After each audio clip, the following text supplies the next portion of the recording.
Alright, the Pike in Dark Souls, a weapon that perfectly goes together with my favorite fashion, and despite its weight and peculiar requirements for a mainly dexterity scaling weapon, it is a more than decent spear with a tremendous reach, and definitely superior to its later counterparts in the sequels.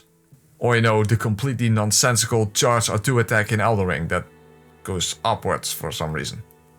Well, back in Dark Souls 1 you didn't have charge R2 attacks yet. However, the Pike does have a different type of charge, namely a unique running and backstep attack that charges you forward.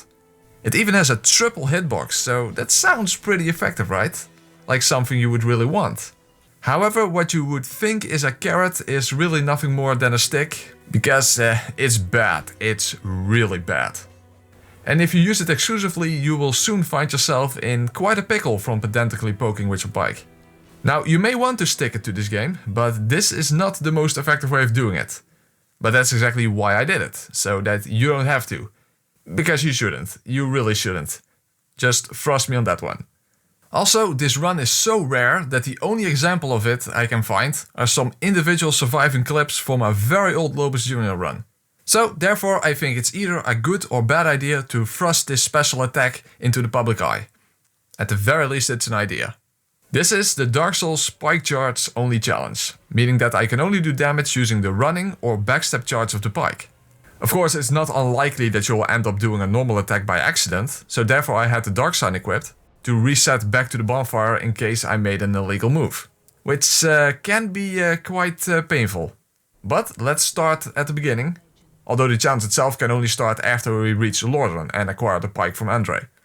Now, I started off as a pyromancer because I don't really know, didn't really think about that one, but it worked out. And my character went by an alias this time that almost nobody understood or found funny, so I guess it was really hit or miss. But ironically that made it especially befitting of this run, since hit or miss is basically an in a nutshell description of this entire playthrough. So let me immediately get to the point. You can only lock on if you do the backstep version of the charge. But even then it has zero tracking. And because of the triple hitbox, unless you hit your target dead straight on, you most likely won't even hit them 3 times, but after the first hit you will charge right past them. If you hit them in the first place. Because basically any movement to the side is enough to dodge it. And in Dark Souls 1, you couldn't run yet while being locked onto the enemy. So the running charge can only be free aimed. And yes, technically you can lock on right after charging, but that makes absolutely zero difference, since the attack has no tracking anyway. So basically determining the direction of your pike charge with any real precision is definitely quite a challenge and can lead to some really undesirable consequences. And on top of that, the damage output is abysmal. You would think that the triple hitbox would do good damage, but it seems more like that your damage output is divided over those 3 hits. Or maybe it has its own separate AR modifier. I don't know what it's based on, but at least it's based. So even though I could have gotten a free Titanite shard, which I quite desperately needed from the Baron Knight, I would either die from his mace or from old age before I could possibly acquire it. So I said fuck it and went back to Firelink, because we would first have to poke around for ways to increase our damage. However, without enough souls to buy Andre steadies, and not exactly any effective way of farming for souls, using the dragon on the bridge would be an option in principle. It's kinda lame and tedious. Moreover, even at +5 I would still do shit damage. Which is why I used my valuable poppable souls to buy the Resonance Key, because I would really need something more potent than merely a couple of Titanite shards. Therefore, I jumped down into Lower Undeadburg and skillfully avoided the turtles there. And I certainly wasn't slow as a turtle myself, so that I would have to do it twice. So after a convincing first try, not only was I able to free Griggs, but I got a free magic stick as well. After all, the best way to make your stick more sticky is with another stick to stick some magic to your stick, because that one is a magic stick that can make your other stick become a stick with magic. It allows you to buff your weapon is what I'm trying to convey here, I guess. But anyway, now I had to make my way back to Firelink, of course. No. Oh fuck, now I'm stuck. Nah, not good. No.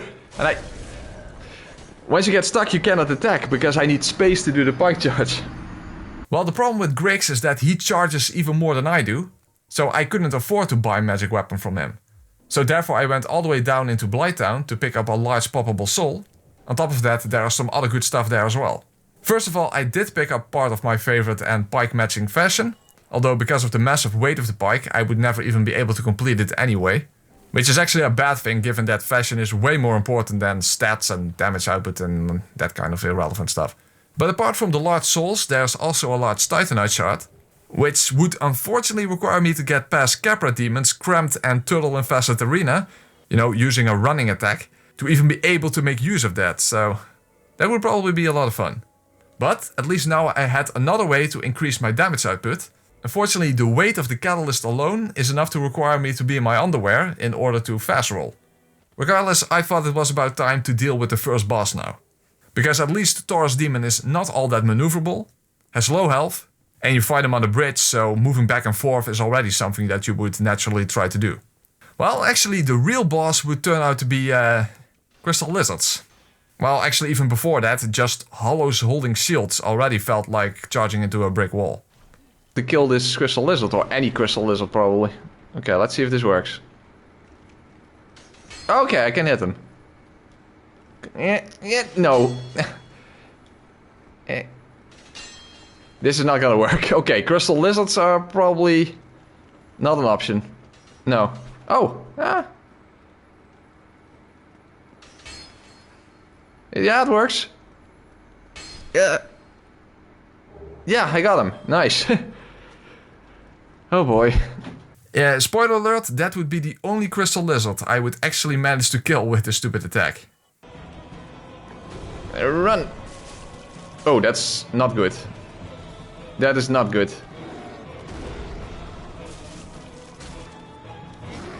Oh! Okay, I definitely need to buff here. Oh, too early! Fuck! Oh, that's much better. Yeah! Damn it, I'm completely out of stamina after the charge. Let's use the normal backstep. No. Fuck. No! Almost! Fuck.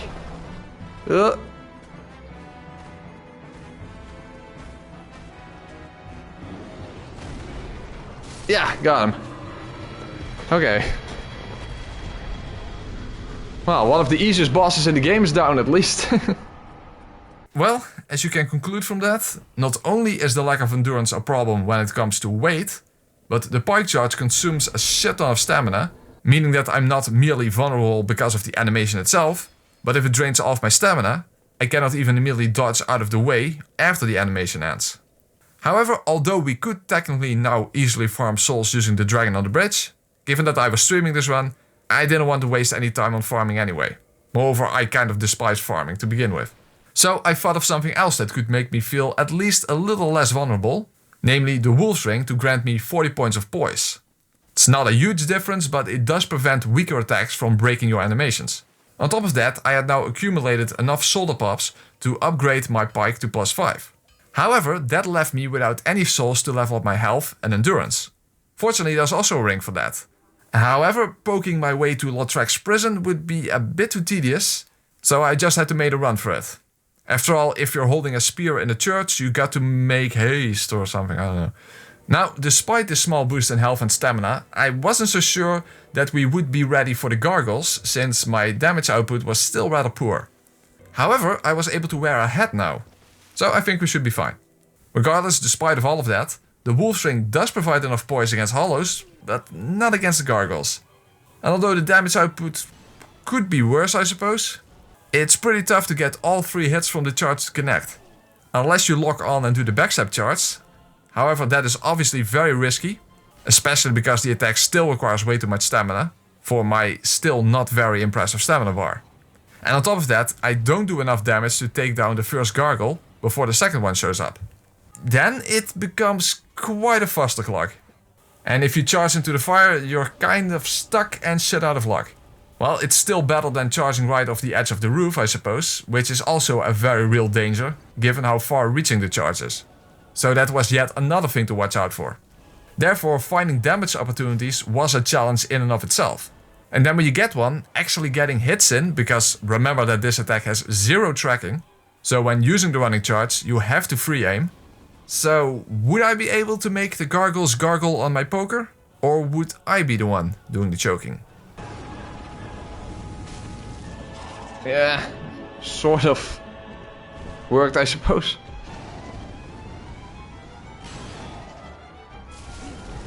Yeah, that was worth it.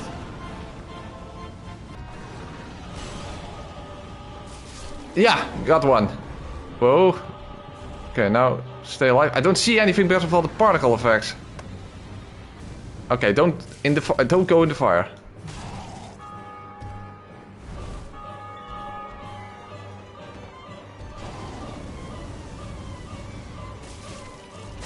Okay, one more time.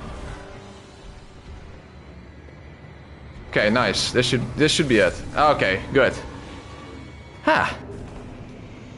Alright. So, after awkwardly making the bell gargoyles gargle balls, I decided to go to Quelaag next. Because I was worried about getting dogpiled if I tried to get the large ember first. Moreover, I thought it would be easier to buy large titanite shards at Sense Fortress afterwards, and given that Quelaag is a big target and stands still a lot, I expected this to be one of the easier boss fights in the playthrough. However, I didn't have any purple moss in my inventory, so I had to wait out the poison and sacrifice some valuable Estus in the process. However, I did save my gold pine resin for this fight. Given that Quelaag is much weaker to lightning than magic, which did really poor damage against her. So I decided to switch. Oh fuck it, I'm stuck! Okay, so yeah, that's another issue in this fight. However, when I then tried out the damage output of the lightning resin, well, that was definitely quite a shock. But not in the way you would expect. Come on, give me an opportunity. Oh, that's not even that much better. What the fuck? Uh-oh, this is an issue. I thought that this would do good damage, but it doesn't. It's better, but... well, that sucks. Yeah, so basically no matter how I would lube up my shaft, my pike would still poke like a little pecker. And although Quelaag is not difficult in principle, if the fight takes a long time, and you get one shot by her explosion, and you cannot react in time when your stamina is depleted after an already slow charge attack, and the attack leaves you vulnerable to getting stuck either behind her legs or in the lava, it would not be the smartest move to do this fight with a +5 weapon. So ironically, what I expected to be one of the easier fights would turn out to be quite an obstacle. But maybe the opposite would turn out to be true as well. So I decided to go back to Lower Undeadburg to make my way to the large ember, meaning I would have to get past all the turtles again. Well, at least they don't teleport like the ones in DS3, also known as turtles in time and space. Regardless, taking them as well as the thieves head on would likely result in me getting sent back to the bonfire. So I decided to get them to sit at an even bonfire, as the French might put it, but who cares what the French have to say. But my point is that instead of awkwardly charging into them, you can just hide in the corner and watch them charge into the fire. Well, you can't really see it because of the camera, but you know what's happening. However, in order to get the key to the depths, I would have to deal with Capra Demon. However, to my own surprise, but in retrospect not as surprising, the tried and true ledge trick proved to be very effective. And although I didn't expect it to work, but actually piercing weapons in general work better for that since they don't bounce off against the wall, which many other attack animations do. So for once in a very long time, it was, well, you know, the actual boss himself who was, well, the boss of the boss fight. But when exactly would it be safe then to do a charge attack against the Capra Demon? Oh no, that's not it. And I got very lucky there. Damn! Weird that Capra is more of a problem than the dogs in this run. Fuck.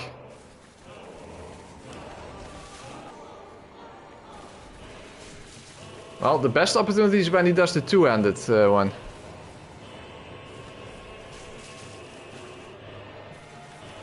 Come on, two-handed? That's better.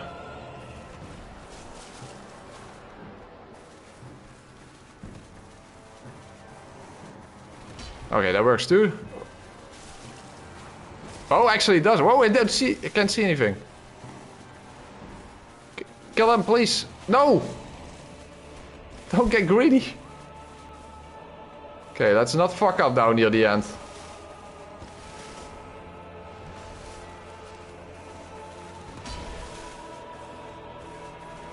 Okay. Well, it's a good thing that Capra Demon has such a simple moveset. So I went down and picked up the large amber, and then I tried to go even further down to get my hands on the large tit in the corner.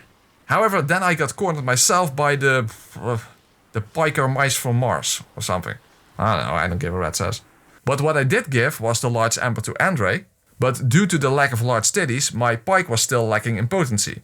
However, there was another problem, namely healing, since I so easily take damage given how vulnerable you are using this attack.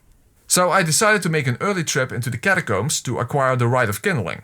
After all, the fight against Pinwheel usually takes about 6 seconds, so how bad could it be with the pike charge? Well, about 6 minutes. Hopefully he dies very quickly. I mean, it is Pinwheel after all. But who knows, maybe he's actually a problem in this...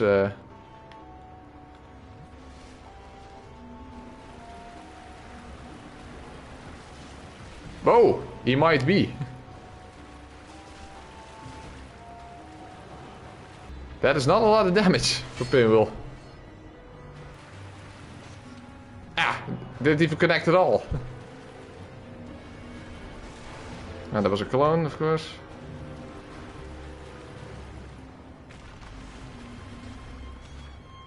Way too many clones. I mean, it is what we Dutch people call gezellig here, but it's not very practical. There's so many! Too many pinwheels! Damn it, I don't have stamina. Come on. No, fuck! Where's this? That has to be the real one then. Stamina!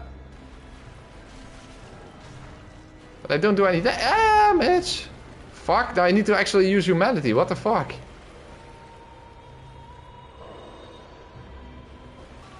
Ah, fuck, I'm in the flamethrower! I'm in the flamethrower!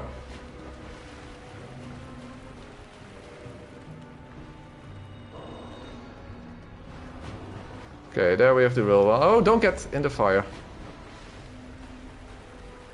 Oh my god! Stamina. Finally! What the fuck, dude? Holy fucking crap-alicious fuck. That was the realest pinwheel fight I have ever had. Without a doubt. Without a doubt. Okay, well. This time you can definitely say that I earned the Rite of Kindling, rather than it's basically just a freebie. That was the longest pinwheel fight I've ever had in this game. Better yet, it was probably one of very few times you could even label it a fight in the first place. But at least because of the mass drop, I could turn into Pygmy Mummy, and with the Rite of Kindling, I could get no less than 20 Estus Flasks. Which sounds like a huge amount, but spoiler alert, there are some points in the run where I desperately needed all of those. In fact, there's already a lengthy fight ahead, because now it's time to return to Quelaag. However, since we're human now, Mildred invaded us. But guess what? This is the one enemy in the game against whom the pike charge is almost like a cheese tactic. Which is pretty messed up, by the way. I mean, the entire franchise has some really fucked up lore and eldritch horrors. But now we can add to that the actual advice to repeatedly thrust into a practically naked woman with a bag over her head. Jesus fuck, dude. You know what? I think we need a little break to watch something more wholesome. Yeah. Well, VTubers are all the rage these days, so maybe that's more family-friendly content. What was it? Oh yeah, there was this girl who just described how she loves rubbing her down below on toilet seats, public toilet seats, because she enjoys the scratchiness and itchiness of the diseases she gets afterwards. Huh. Well, this time the charge is heading exactly in the right direction. By the way, this all reminds me of a massive contradiction. When I was a kid, my mom was like, "You are too young for all those violent video games, that's not suited for children." And now I'm an adult and she's like, "Well, you're in your 30s and you spend your time playing video games. When are you finally going to grow up?" Like, what the fuck, you can't win with these people. Well, maybe we can at least win against Quelaag now. And although I was certainly in the mood for large tits, I was not in the mood to farm them by repeatedly killing the leeches. So my pike was still at +8. better than +5 at least, but the damage output still wasn't great. And I only had 2 gold pine resins. But hey, both Baron Castle and Gamers Weekend showed up in the chat. So there was at least a very pleasant atmosphere in the stream. Everyone was having fun, except for me of course. I was actively miserable, but that might be the actual reason why everyone else was having such a good time. Bunch of sadists. So given the length of the fight, and because I ran out of gold pine resin, I decided to get another buff, namely Power Within. Now it obviously doesn't last for the entire fight, but it does give you a 50% damage boost. So that helps out quite a bit. Although a lot of that precious time goes to waste if Quelaag doesn't give you the right RNG to get safe attacks in, or stands on her own lava, meaning that you would literally launch yourself into the lava if you would try to charge at her then.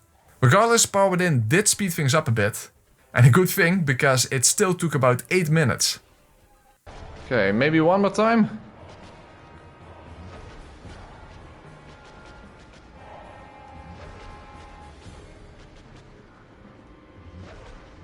Oh. Come on, give me an opportunity.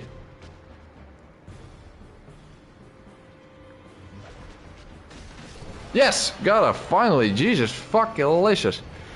Okay. Well. That happened. And I was...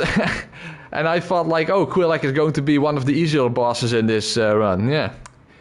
So, after taking down Quelaag, we got a whole bunch of valuable souls, and we even got more of those by giving her brother a pointy handshake after luring him over upon the edge of the cliff. And while I was down here anyway, I paid a visit to the Great Hollow for the Chloranthy Ring, because whenever I would not be wearing the Wolf's Ring, that stamina boost could be very advantageous.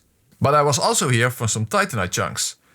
But, well, you'd think that when you have a large poker like this, it would be quite easy to get your hands on some chunky tits. But I guess it really comes just down to how much money you have in the end. Well, that's not even entirely true, since that only got me to +10. On top of that, I would need the very large Emperor from New Londo to begin with. But while I was in Sans Fortress anyway, I quite literally bum-rushed the giant, the one who was playing with his balls, and then I went all the way back to the start of the funhouse for the second giant. However, one of the snakes actually followed me all the way up the tall ladders. I am still in the dream, snake, don't eat me. So make up your mind, come on. Oh, whoa, now I'm going to fall down. Oh, no. I always say, oh, whoa. It's in my nature to say, oh, whoa. However, after acquiring the very large ember, I still didn't have enough Titanite chunks, even when accidentally stumbling upon a chest containing 2 of them. I honestly didn't even know existed. I mean, I should have known, given that I've been playing this game since 2015, but I guess I'm still a bit wet around my ears. So I went back to Undeadburg for the rubbish and the Black Knights. The first one wasn't that much of an issue, however the second one is on the top of a tower, so launching yourself forward would not be very effective there, obviously. However, then something weird happened. I tried luring him down, but he wasn't following me. So I went back up, but then suddenly he was behind me like a teleporting DS3 dog. So what happened there? Well, I didn't see it happen, but when I got him down to ground level, he already was missing health. So apparently, instead of chasing me, he fell down the tower and that's why he showed up behind me. It's definitely interesting how this game can still surprise you after all these years. Well, getting the Titanite slap was not much of an issue, because even with this terrible attack, the Stray Demon is, although a lengthy fight, a very easy and straightforward fight. A big butt is easily poked. However, at the start, again something happened that I haven't experienced before. Huh? I charged underneath him? How the fuck does that even work? Oh, the damage is really not that good. After the fight, I went to pick up the doll, and I mean the easily forgettable one, not the Bloodborne or Rani one. But then I realized something. Although I would be able to parry Gwyn, in principle, I would not be able to riposte him. So I tested it out against the Black Knight, and having to switch between one-handing and two-handing would definitely be too slow. Therefore I would have to make sure that near the end of the game, I would have enough strength to one-hand my Pike, and hopefully that would prove to be effective enough against Gwyn.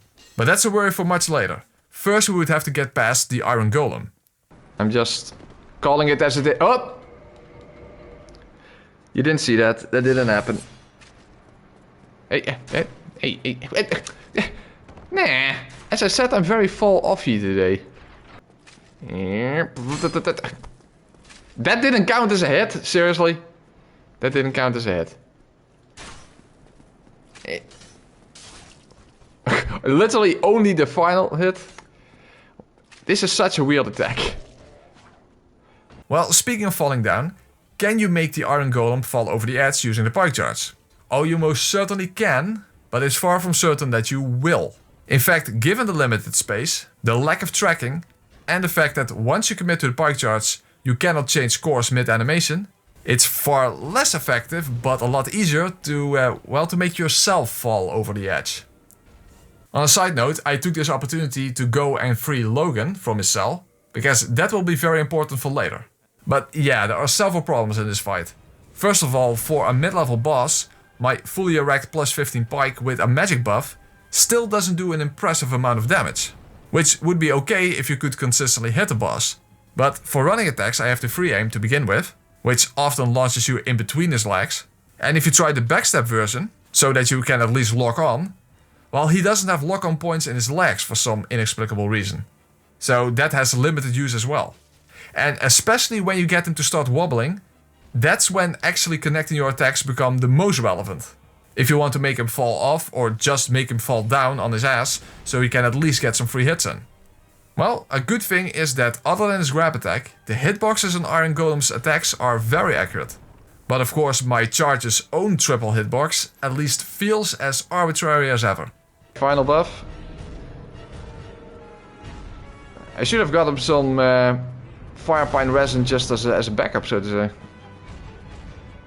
Also, I would now be able to buy a set of Goldpine resin. So that's good once we get to Sieve. I should save those for him.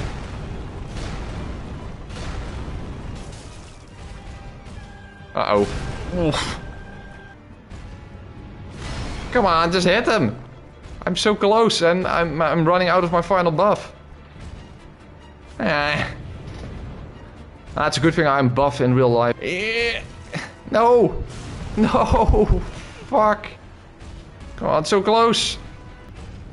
I just can't hit him. Take damage!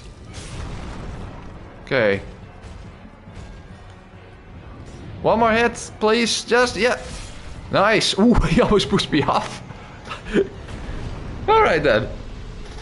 Well, that was pretty fucked. And it's only going to get worse because now we're going to have to deal with ONS. Ugh. Okay then, despite being at plus 15 already, we are not at peak pinnacle Pike performance power yet. So my next goal was to acquire a great magic weapon. Now I successfully parkoured my way across the rafters, avoided the Gargoyle, and the other sort of gargoyles I guess, demons, gargoyle demons, whatever. And then I parried the Silver Knight until he did what the Iron Golem refused to do. It's a shame but very understandable that I couldn't take this approach with the Golem. And then I lit the bonfire and picked up Helvel's armor since I would definitely need that for the Four Kings and maybe even for ONS. And so I got ready to go and fight ONS and then I realized I completely forgot to pick up Great Magic Weapon. Yeah, so I had to go all the way back past the Gargoyle, back up on the rafters with the Painting Guardians following me, so I could cut down the chandelier. What the fuck? It's already down! I don't know if a Painting Guardian hit it with a throwing knife or Sia swung from it, but I went back for nothing basically. Oh, and then of course the tower was in the wrong position. So then I got it in the right position and oh wait, I did not. God damn it, I'm really taking the tourist route through this shitty city. So when I then finally acquired Great Magic Weapon, I was like, you know what, fuck it. Now I'm here anyway, let's head into the painting first to stick it to Fluffy Tail Waifu. Of course then, knowing me, I forgot to actually attune Great Magic Weapon, but yeah. Maybe I was distracted by the chat, not blaming you guys, but we were discussing whether performing a jump attack on the dragon's butt to do the skip towards Priscilla was allowed, which I eventually just decided against. However, then when attacking the dragon's claw, this happened. Oh, wait, no! What the fuck? Did I just accidentally discover another possible skip? Yeah, I'm still not all too sure about that. I know that speedrunners skip the dragon before it even attacks, so I doubt it would even be useful to do it before the bridge. But it was definitely one of those interesting and unexpected accidental discoveries. In fact, I even discovered something about Priscilla that I didn't know before. Mainly because I never fight her to begin with. Well, of course, finding out how hard it can be to hit a target who's not even moving with the stupid pike charge was of course not much of a revelation anymore at this point. However, did you know that Priscilla can turn invisible again if the fight takes long enough? Because I at least didn't. Then again, I didn't even know that much about her moveset, but fortunately, she has like 2 moves that she can do. To be fair, you shouldn't even try to poke her anyway. Sif already did that with his crystal halberd, so you don't want sloppy seconds or something. But on top of that, based on Dark Souls 3, it's not a canonical fight anyway. Well, after thrusting into Priscilla until she moaned, I could kind of see the writing on the wall that I would be the one doing the moaning out of frustration in the upcoming boss fight. Well, at least I made sure to actually attune Great Magic Weapon before taking on Pike and Slowpoke. Although in all fairness, it didn't even make that much of a difference, because Ornstein showed me that, unlike me, he actually mastered his spear charge. And he also doesn't have the same tracking issues as we have. On top of that, he is already so quick and nimble, but even when I could get a hit in, it would mostly glance off of him and do very minimal damage. And because of the long recovery time, I was constantly vulnerable after doing just chip damage or missing altogether. So the first phase took ages to get through. And then, when I almost made it... No! Ooh. Oh! Really? Oh. That sucks. Yeah, I definitely let out some piercing shrieks of frustration. So therefore I decided to change tactics and go for Smough instead. After all, if he just wants to smash, I want to be the one doing the stabbing. Also, I combined this approach with using a Havel strategy, so that I would have poise and extra defenses, allowing me to take more risks so that the first phase wouldn't take as long. After all, unlike Ornstein, Smough is a larger target, so not only is he easier to hit, but I would actually often connect with all 3 hits from my triple hitbox. Moreover, taking down Smough first has another benefit, because if Ornstein dies last, you will get the Leo ring, which enhances counter damage from thrusting weapons. So that sounded ideal for this type of playthrough. Now there is one problem though. I never fight Super Ornstein, so I have little experience with his moveset. For example, that you actually have to move away from his quote-unquote grab attack, because he himself jumps backwards when he does that move. So, having to fat roll when you don't really know what you're doing will quickly cause you to deplete even this vast amount of Estus. In fact, I even had to tap into my humanity reserves. And after all the Souls challenges I have done, I don't have that much humanity left, to be honest. So, would it even be enough? Oh, I'm dead. Almost dead.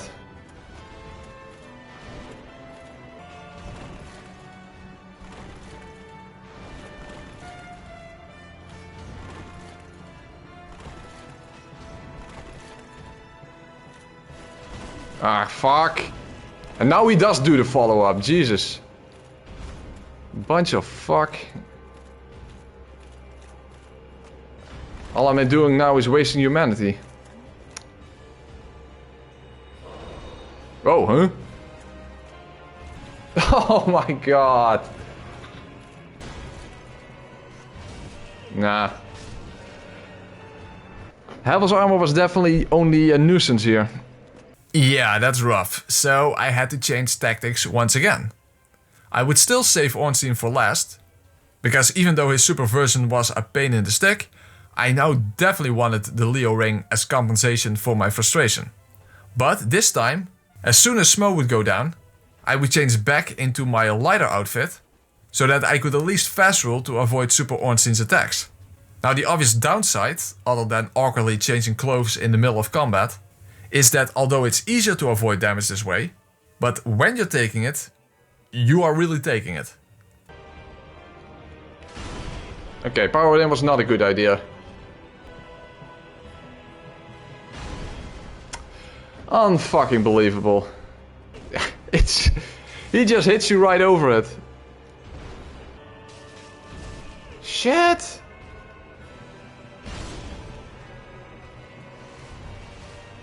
Oh, don't be so glitchy.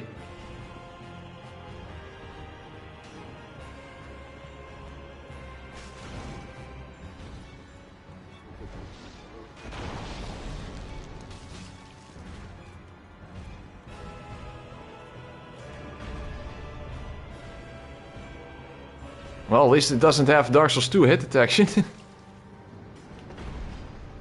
Okay, that was some nice damage. That was less.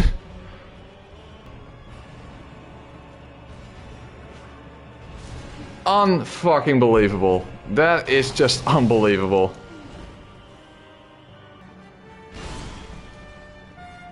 Oh no! I thought that was the perfect opportunity to attack, but no. Oh my god. Just hit him.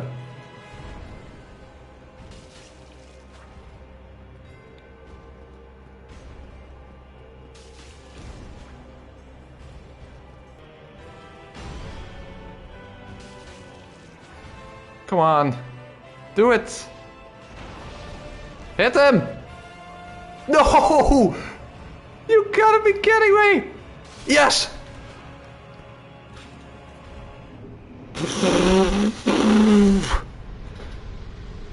What a fuckfest! What a fuckfest!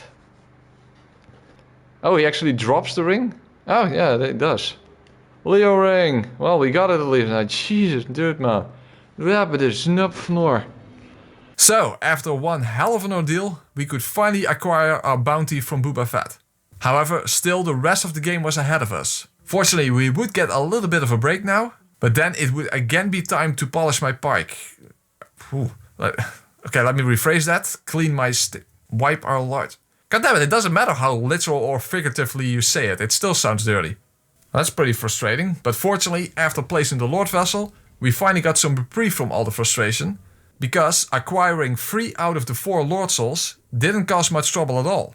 Therefore, let me quickly summarize these not too eventful events. After boring myself into some bores, I entered the Duke's archives, but rather than Duke skipping, I went the old-fashioned route in order to free Logan from his cell again. Although, along the way, the Picasas showed me that although I charge like a butterfly, they sting like a bee. Or something, I don't know. But then I acquired Crystal Magic Weapon in order to truly get the most potent pike possible. Well, that's not completely true. And certainly not against Thief, of course, because Sunlight Blade would obviously have been better. But I couldn't also have leveled up Faith all the way to 30 for only a single cast to begin with. But fortunately, Lightning Pine Resin worked fine enough. And it's also kind of nice to finally being able to hit something consistently with all 3 hits of the Pike Charge hitbox. Other than getting really poor RNG, the Fire Sage was not much different than the Stray Demon. The Centipede Demon was very jumpy, and each time you will get an attack opportunity. Moreover, if you charge at him from the side, even if you miss or bounce off against one leg, you can still hit the other one. Bed of Chaos was a bed of piss like usual, although I did try to be fancy and launch myself onto the branch using the Pike Charge, which worked eventually. Now, Nido posed a little bit more of a threat, not he himself, but his skeletons. But rather than going through the hassle of making a second pike with a divine upgrade, or sacrifice the Fab Ring for the Fog and Slumbering Ring strategy, I simply chose to tank my way through using Heaven's Armor. So when it comes to the Lord Souls, that would only leave the 4 Kings. But that fight had me really worried even with Heaven's Armor, given that it's a DPS race. Therefore, I wanted to preserve them as the final boss before Gwyn. However, that meant doing the DLC first, and those fights almost worried me even more, since that could not merely come down to tanking hits. Surprisingly, the Hydra fight had me worried for nothing, because I thought I would repeatedly launch myself into the water. But not only can that obviously be prevented by charging in the opposite direction, but it's actually a pretty effective way to hit the heads, since you automatically cover so much distance. However, then someone in the chat pointed out an issue. Can you even do the charge in the water? Okay, now in the deep water. That's a good point. I don't know, because if I want to kill the Crystal Golem, and I cannot do the charge in deep water, that would be an issue. I don't know. Let's first give it a try. Fuck! Yeah, you're right. You can't. Oh. Hey, oh, the running attack does work. Wait a minute. Oh, the running attack does work. Oh, only the backstep for some reason doesn't. Okay, one more.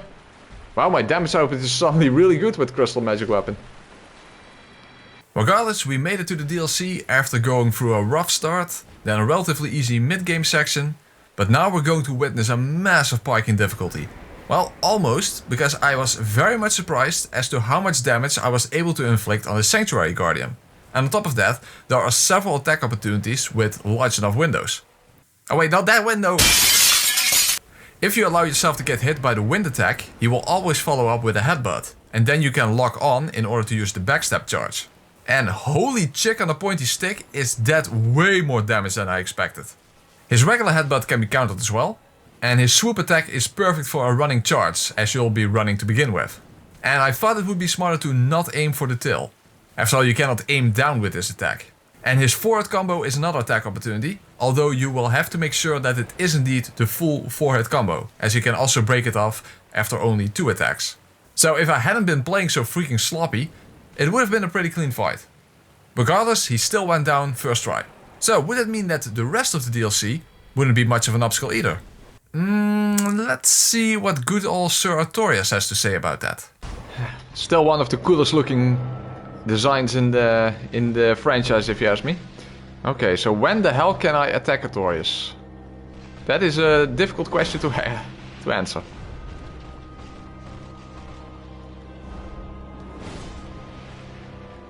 Oh. Well, that's nice. Uh-oh. Well, at least let me see the damage. His charge does a lot more.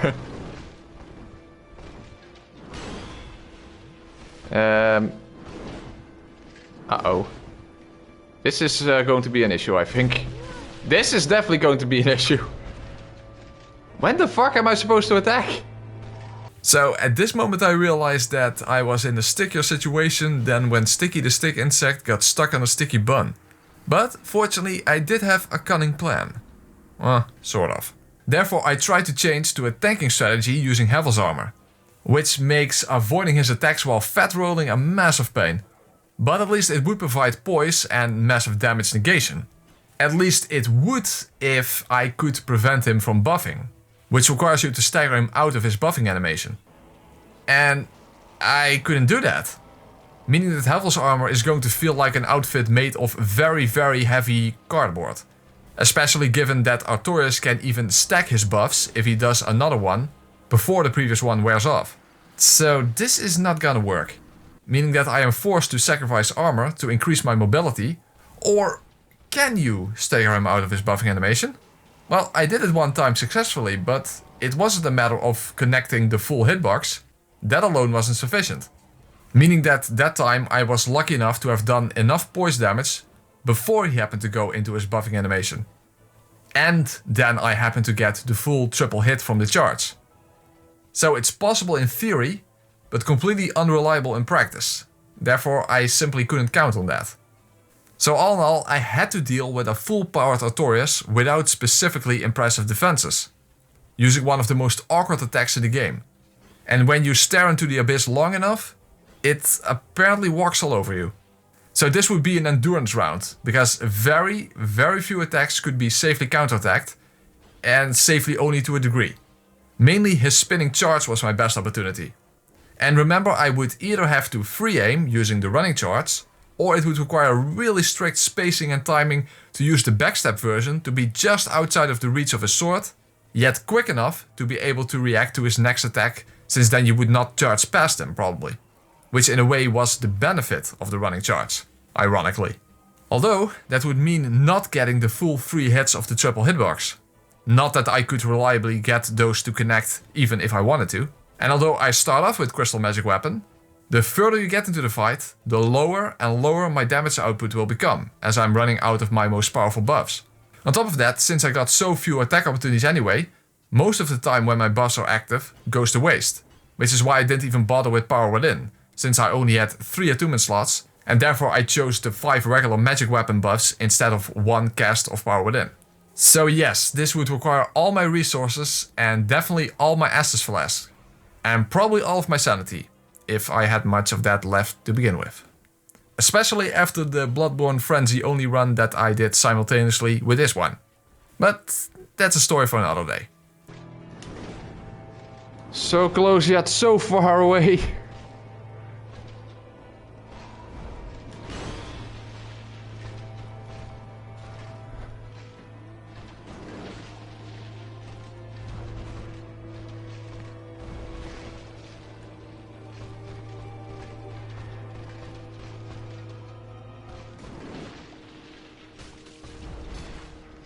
Well, that was a nice hit at least. No! No!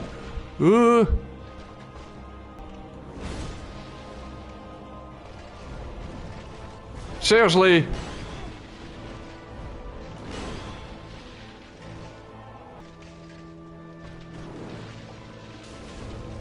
Oh! Don't fuck up now, don't fuck up now. Don't fuck up now, don't fuck up now. Don't fuck up now. Don't fuck up now. No! I said don't fuck up now!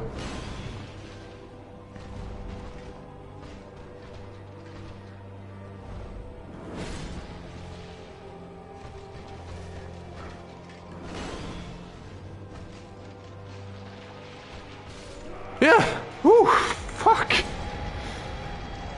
That is not an efficient way to fighting Artorias, Jesus motherfucker. Yeah. Oh, my coffee's cold. Alright, after picking up the silver pendant, it was time for Dark Daddy, who is a big target, but you would normally mainly attack his hands. However, with the Pike charge, I chose to not punish his regular hand attacks for the most part, and wait for his giant wombo combo, the double-handed jump attack, or his uppercut. Yes, it's possible to hit his regular hand slams with the Pike charge, but because of the different timings and how far the charge launches you forward, and avoiding his deceptively far-reaching hands with the backstep is definitely very difficult to do without extensively practicing it first rather than just improvising as I was doing this entire playthrough. So all in all, this did extend an already lengthy fight quite a bit. Especially because when I got an attack opportunity, I could still end up missing this ginormous target, but that shouldn't be surprising anymore. However, because I had to rely on RNG as to how often he would do an attack that could be safely punished, once more, a lot of my buff time would go to waste. So I started out with Power Within and Crystal Magic Weapon, so good damage at the beginning, but pretty low damage near the end. Moreover, once Manus gets into his second phase, he starts spamming his dark magic attacks. However, the circle one is the one that actually allows for a counterattack. But he never really chooses to spam that one, only the other two which just waste your time. So just like Artorias, this fight was an endurance round, and a test of patience. Regardless, I performed quite well on my first try, but then this happened. Yeah, that's like getting poked in the rear, and not in a good way. But as I showed at the beginning, then my patience got put to the test even more when I poked Manus illegally with a regular attack, and had to dark sign out. You see, if you turn around to do a running charge, but you press R1 too quickly, you will do a regular attack instead. So that was yet another thing I had to watch out for.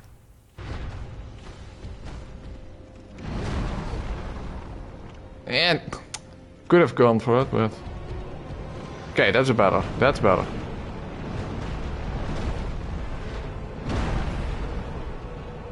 Yeah, got him. Whew, nice. Yeah. Okay, this time at least I didn't choke. Alright then. No, we cannot... I don't think we can. Yeah, it's not like you can aim downwards after all, so... Well, your waifu is safe. This time. So, then the final boss of the DLC. And despite Kalameet's extremely high defenses, the damage was, at least initially, pretty good when stacking Power Within with Crystal Magic Weapon. And other than some awkward camera angles showing that logging on might not be the smartest idea, he is at least a big target. However, there are some intricacies to this fight.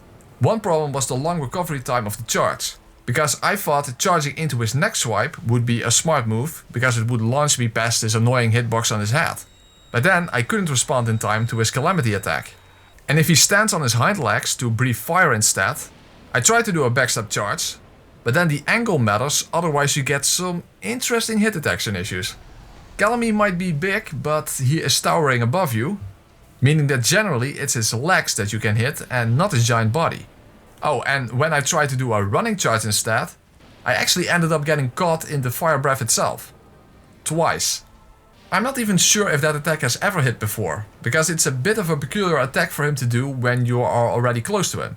But he basically only does it when you are close to him.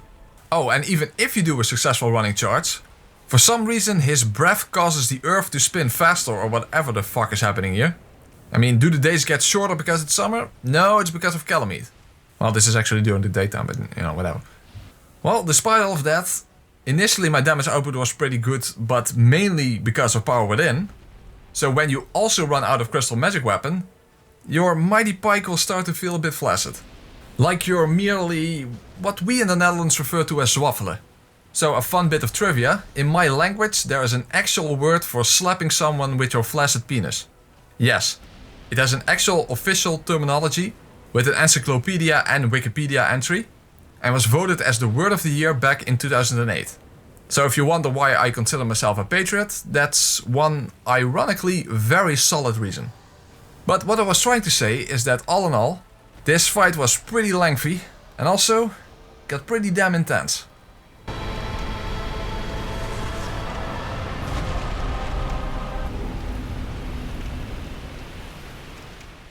Well, with the DLC done, you would think that the most difficult parts are behind us. But in truth, now we have to charge over the edge of the deepest abyss. Well, first of all we had to sink to the deepest and most tragic form of depravity, the killing of Sif. So inflicting physical damage was no problem, as Sif is easy to hit, even with a terrible pike charge. But it's the emotional damage that you receive in the process that truly charges you towards the edge of hollowing. However, that is a requirement to allow you to take the plunge down towards the Four Kings. Well, down in the abyss we have more than enough space, although, despite all appearances, this area is not at all infinite. You can in fact get stuck against the edge, which is not likely, but still more likely than sticking your pike inside one of the kings. Because fuck me is it annoying fighting them this way. Especially when you are under so much time pressure. And if you get bad RNG, which I most definitely got, then fighting this boss is a very magical experience. However, there's another issue. Normally you would stay close to the kings, but I had to move back and forth. And the king's swords do way less damage if the hit connects at the hilt. However, if you get struck by the actual blade section, even with Hevel's armor you will still take a ton of damage. And because I needed ridiculously good RNG to kill a king before the next one shows up, so soon you find yourself surrounded by them, all slapping you in the face from off screen. But not zwaffelen, I mean with actual sword attacks. Heal. Heal!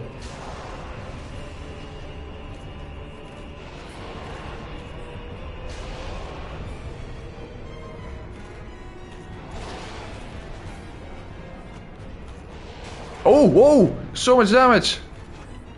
Heal! Heal! Heal! He's not healing!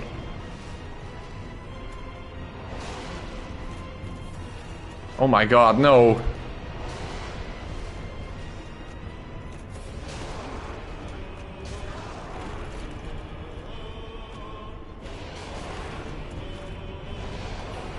Come on, one more hit. One more hit, yes, yes, yes, yes, yes, yes. Yes, yes, yes, yes, yes. Alright. It went almost very wrong there near the end, but we got a really good start this time, Jesus. Fuck-alicious. So, we made it to the end, but here is where the real Dark Souls begins, ironically. It's not typical that Gwyn is the biggest obstacle in a playthrough, even though he is the final boss. But that's mainly because you can parry him, but more importantly of course, that you can follow up that parry with a riposte. And we cannot do that. At the very least, I'm now able to one-hand my pike, so that I can react much quicker. However, as withered away as he might be, in this playthrough he really showed that he is the god of Lordran. And even though in God we trust, we get to feel his fiery wrath. And that is a problem, because although I do have enough time to perform a charge after a parry, that will also inevitably launch myself past Gwyn. Meaning I have to quickly get in position again. And of course not miss too many parries. After all, Hevel's armor may have incredible defenses, but it's still mainly the poise that matters, given that Gwyn's damage output is absolutely through the roof. And on top of that, my parry game was really off that day, because I was kinda performing like shit. For example, constantly missing the first parry opportunity, for example. And when it comes to my damage output, initially it looks very good, but again that comes primarily from power within and secondarily from crystal magic weapon, but neither buff lasts long enough for the entire fight. And I did not have the lingering Drancrass ring, nor the souls to quickly go and get it. So once my buffs wore off, my damage output got majorly poked in the bum. And the thing is that you cannot just switch back to your catalyst to at least rebuff with Crystal Magic Weapon, because Gwyn will kill you before you can say, oh fuck, the buffing animation which applies a magic buff into my weapon using a sorcery based catalyst is not quick enough to allow me to move again in a safe enough time. Then again, even Old Age could kill you before you can say that. So I guess that's a bad example. But safely rebuffing is an issue, is what I'm trying to convey here. And to add insult to injury, I actually lucked out and did get an opportunity to rebuff. But I hesitated and, yeah, hesitation is defeat. So instead of rebuffing with a magic buff, we decided to use Charcoal Pine Resin instead. Doesn't add that much extra damage to be honest, but at least it doesn't require you to switch out your shield. Unfortunately, I just kept messing up, and when I was doing better, I did get close several times, but I also got close to having to end the stream. In fact, some folks even suggested that I might be failing on purpose to fill the remaining stream time, and no, that was not the case. But I agree that it did look suspicious when a few minutes before the end of the stream, this happened.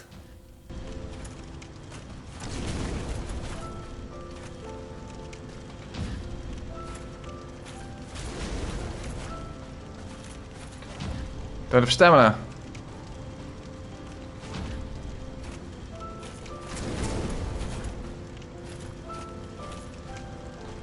Oh. Got lucky there. I don't see anything. Fucking camera, this is not good. Move past him, please. Thank you.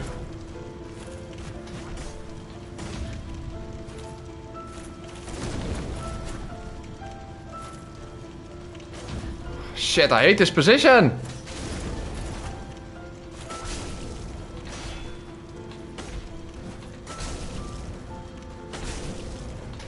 Whew.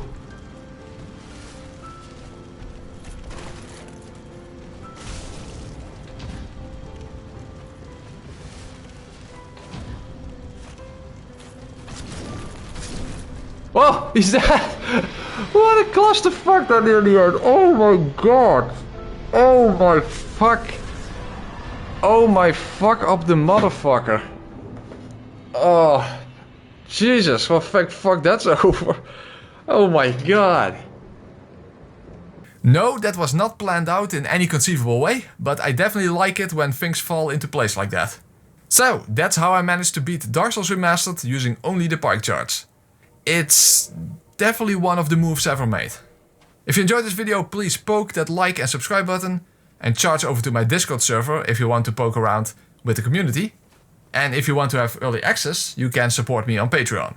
Thanks for watching, and of course I had to go for the dark ending by using the Pike charge to run over the threshold. See you next time!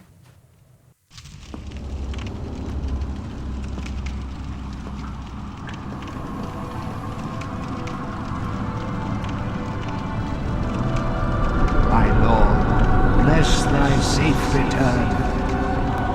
Let Garth and Fraft serve your highness. We are here to serve your highness.